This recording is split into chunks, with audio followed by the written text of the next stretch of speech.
नमस्कार दोस्तों, मैं सतवीर सिंह अपने YouTube के भारत लिंक ग्लोबल चैनल पर आपका स्वागत करता हूं। दोस्तों, कल रात को मेरे एक मित्र का वीडियो देख रहा था मैं, तो वो बड़े उदास थे और वो ये कह रहे थे कि मेरा जो चैनल है उसके ऊपर स्ट्राइक आ गई है, 2 और तीसरी स्ट्राइक में मेरा चैनल है ना ये बंद कर दिया जाएगा।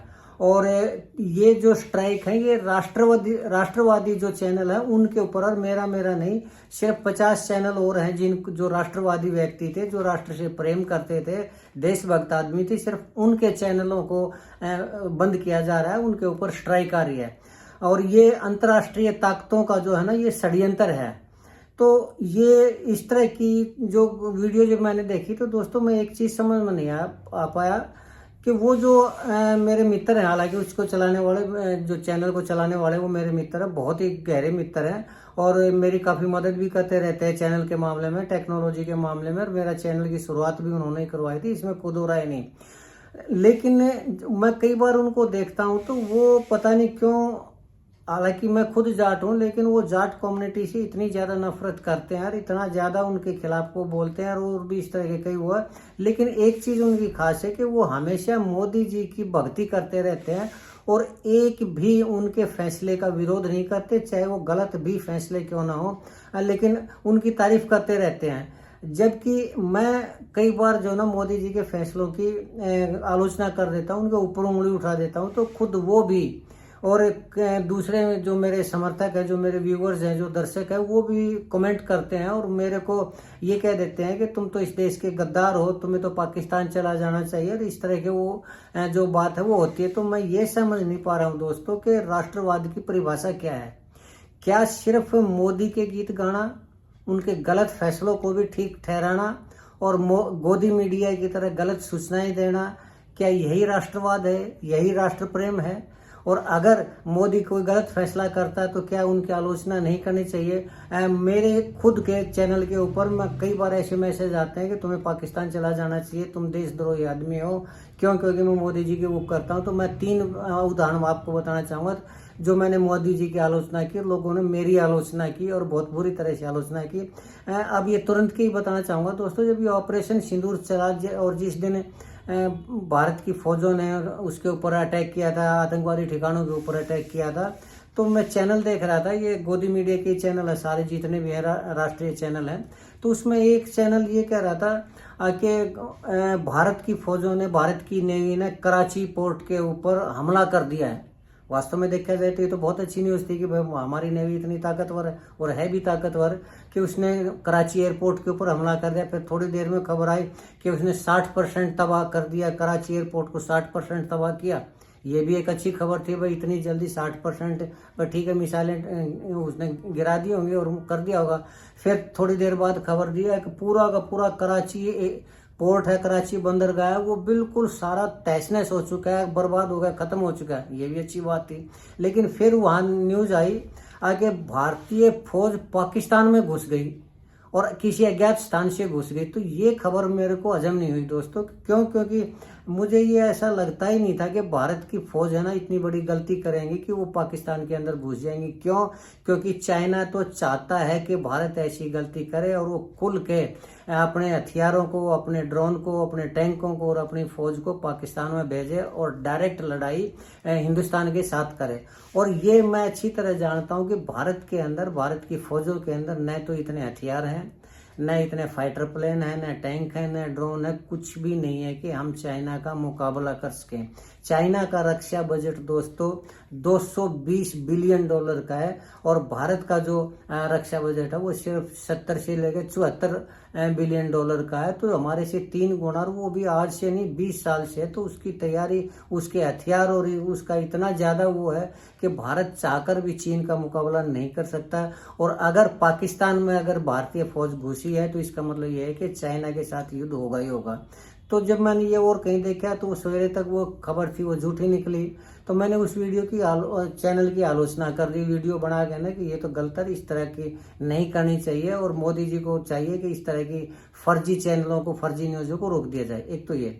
दूसरा फिर ये था कि मोदी जी ने ये कहा था कि हम सिंधु जल समझौते को निरस्त करते हैं। इस चैनल का पूरे देश के, इस न्यूज़ का पूरे देश के ऊपर प्रभाव पड़ा है और वास्तव में पड़ना भी चाहिए। और गोदी मीडिया ने तो इसको इतना बढ़ा चढ़ा के ये कहा आके बस पाकिस्तान है वो बर्बाद हो गया, भारत के कदमों में आ गया, हार मान चुका है, उसके नेता गिड़गिड़ाने लग रहे हैं, नाक रगड़ने लग रहे हैं। जबकि मेरे हिसाब से सिंधु जल समझौते को निरस्त करने का डायलॉग तो मार सकते हैं मोदी जी, लेकिन उसको निरस्त नहीं कर सकते।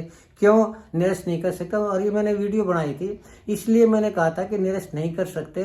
आके पानी को रोकने के लिए सिंधु, ठीक है निरस्त कर सकते हैं, लेकिन उस निरस्त को करके पानी को रोकेंगे कहाँ? न तो भारत के पास इतने डैम हैं, और जो वर्तमान डैम है न उनकी इतनी ज़्यादा ऊंचाई है। और भी एक छोटी सी बात है कि पानी को अगर हम रोकें, मान लो ऊंचाई इतनी ज़्यादा हो, तो पानी को रोकें तो रोकने के लिए तो स्टोर ही नहीं है। पानी को रोकेंगे कहाँ? ये तो है नहीं कि 100 मीटर के दायरे में वो पानी रुक जाएगा, वो तो सैकड़ों किलोमीटर तक जाएगा, गांव के गांव डूब जाएंगे उसके अंदर तो, और सारी खेती तबाह हो जाएगी, घर तबाह हो जाएंगे। उनको रोकने के लिए पहले तालाब बनाने पड़ते हैं, उन गाँव को वहाँ से हटाना पड़ता है। इतना कुछ किया ही नहीं, और वो भी तब जब 11 साल हो चुके मोदी जी को प्रधानमंत्री बने हुए, और इस 11 साल में बांध बनाना तो दूर की बात है। एक सिंधु नदी के ऊपर शायद जम्मू कश्मीर के में तुलमुल या कुछ ऐसा बांध है, उसकी जो एक साइड है पाकिस्तान वाली, वो उसकी दीवार पूरी तरह से टूटी पड़ी है। और वो पिछले 11 साल में उसके ऊपर लागत आनी है सिर्फ 20 करोड़ रुपए की। मोदी जी ने पिछले 11 साल में 20 करोड़ रुपए भी राशि जम्मू कश्मीर सरकार को नहीं दी, उस बांध को बनाने का प्रयत्न नहीं किया। कम से कम वो पानी तो हिंदुस्तान के अंदर आ जाता है। जब एक 20 करोड़ रुपए खर्च करके एक साइड की दीवार तक मोदी सरकार ने बनाई नहीं, और ये कह रहे हैं कि सिंधु जल समझौते को निरस्त करके सिंधु, झेलम और चिनाब नदी का जो जितना भी पानी है उसको रोक लेंगे। कैसे रोक लेंगे जब कोई साधन ही नहीं है? तो ये वीडियो मैंने बनाया था, इसके ऊपर भी मेरी बहुत आलोचना हुई। अच्छा, तीसरा एक छोटी सी बात मैंने और कही थी, आजकल जब से ये ऑपरेशन हुआ है, ऑपरेशन सिंदूर, मोदी जी लगातार इसको कैश करने लग रहे हैं, इसको भुनाने लग रहे हैं।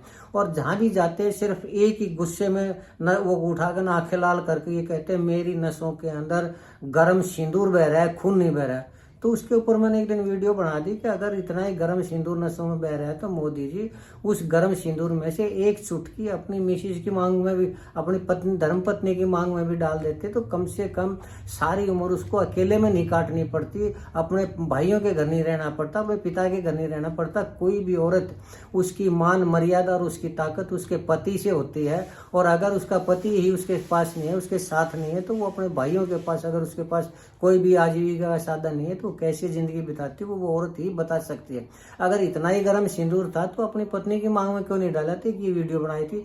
तो इसके ऊपर मेरी इतनी, इन तीनों वीडियो के ऊपर इतनी आलोचना हुई, और लोगों ने ये तो कह दिया कि अरे हम तो सर आपको एक सभ्य आदमी माना थे, लेकिन आप तो देशद्रोही आदमी निकले, आप तो राष्ट्रवादी आदमी है ही नहीं, आप जैसे आदमियों को तो पाकिस्तान में चला जाना चाहिए। तो दोस्तों मेरी ये समझ में नहीं आ रही कि राष्ट्रवाद की ऐसी कौन सी परिभाषा है।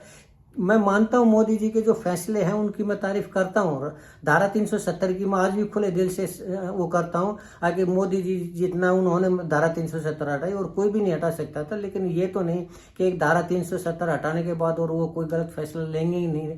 ऐसे बहुत से फैसले हैं, जैसे मैं आज भी कह रहा हूँ कि पिछले 11 साल में मोदी जी ने इस पानी को रोकने के लिए क्या किया। अगर डैम बना देते, इन के दीवारों के ऊपर ऊंची उठा देते, जो वर्तमान में डैम है उनको भी ऊंची उठा देते, और ये जो पानी की स्टोरेज के लिए जो साधन है उनको गहरा कर देते, उनको चौड़ा कर देते, तो आज न तो उरी हमला होता भारत के ऊपर, और न पहलगाम हमला होता, न पुलवामा अटैक होता। और जब पहलगाम ही नहीं होता तो ये अब ऑपरेशन सिंदूर की जरूरत ही नहीं पड़ती। क्यों? क्योंकि सिंधु जल समझौता एक ऐसा समझौता है कि अगर सिंधु जल को रोक दिया जाता, सिंधु नदियों के पानी को रोक दिया जाए, तो पाकिस्तान तो अपने आप ही हार जाएगा।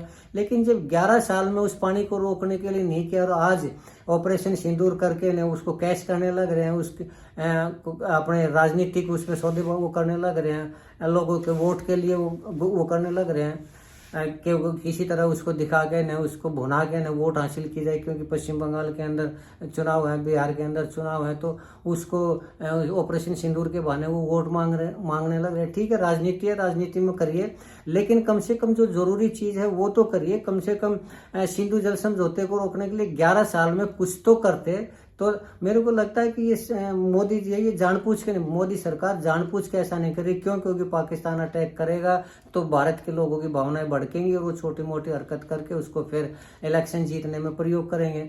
तो क्या इस तरह के फैसलों के ऊपर उंगली नहीं उठानी चाहिए? मैं आप लोगों से पूछना चाहता हूं कि क्या गलत फैसलों पर उंगली उठाना, सरकार से सवाल पूछना राष्ट्रद्रोह है? और हर फैसले मोदी के आंख मीच के हर फैसले को हाँ में हाँ मिलाना और उन फैसलों को ठीक वो करना, ये मेरे हिसाब में ये अंधभक्ति है, अंधविश्वास है, जो कि देश के लिए बहुत घातक है। और इस तरह के जो लोग जो अंधभगत हैं वो देश को भी गुमराह कर रहे हैं, जो गोदी मीडिया वो भी देश को गुमराह कर रहा है। और अगर ऐसे लोगों के चैनल अगर बैन कर दिए हैं तो जो जितने ज्यादा अंधभगत है तो क्यों नहीं फिर मोदी जी उनको बचाने के लिए, उनको चैनल को बचाने के लिए आगे आते? क्यों नहीं यूट्यूब को ये सख्त आदेश देते कि जो राष्ट्रवादी है यानी जो मोदी की तारीफ करेगा उसके चैनलों को बैन नहीं किया जाएगा? या फिर अगर यूट्यूब को बंद नहीं कर सकते तो भारत के अंदर क्यों नहीं कोई यूट्यूब की तरह और कोई इस तरह का ऐप बनाई जाए कि जरूर यूट्यूब की जरूरत ही ना पड़े? तो दोस्तों, सरकार के ऊपर सवाल उठाना, सरकार के गलत फैसलों की आलोचना करना मैं तो नहीं समझता कि गलत है, और उसमें आदमी राष्ट्रद्रोही हो जाता है, उसमें आदमी को पाकिस्तान में चला जाना चाहिए। मैं ऐसा बिल्कुल भी नहीं मानता। अगर फिर भी आपको लगता है कि मोदी के फैसलों की, गलत फैसलों की, ठीक फैसलों की दिक्कत है, गलत फैसलों की आलोचना करना अगर राष्ट्रद्रोह नहीं है तो उन लोगों को भी समझना चाहिए कि गलत फैसलों के ऊपर उंगली उठानी चाहिए। दोस्तों, आज के लिए मैं इतना ही कहना चाह रहा था और मुझे उम्मीद है कि आपको मेरा ये वीडियो पसंद आया होगा और आपको मेरी बात ठीक लगी होगी। अगर आपको लगता है कि मैं ठीक बोल रहा हूँ, ठीक मेरी सोच है, तो मैं आपसे चाहूँगा कि आप मेरे इस वीडियो को लाइक करें, शेयर करें और कमेंट जरूर करें दोस्तों। और अगर आपको लगता है कि राष्ट्रवाद का मतलब, राष्ट्रभक्ति का मतलब सिर्फ मोदी की तारीफ करना और मोदी के गीत गाना ही है, तो भी आप कमेंट जरूर करें ताकि मैं अपने आप को करेक्ट कर सकूं। आपने मेरा ये वीडियो देखा इसके लिए आपका बहुत बहुत धन्यवाद। चलते चलते एक बार फिर से आपसे गुजारिश करना चाहूँगा कि आप मेरे इस चैनल को सब्सक्राइब करें ताकि मेरा हौसला बढ़ता रहे। और इसके साथ एक बार फिर से आपका धन्यवाद। नमस्कार, जय हिंद, जय भारत।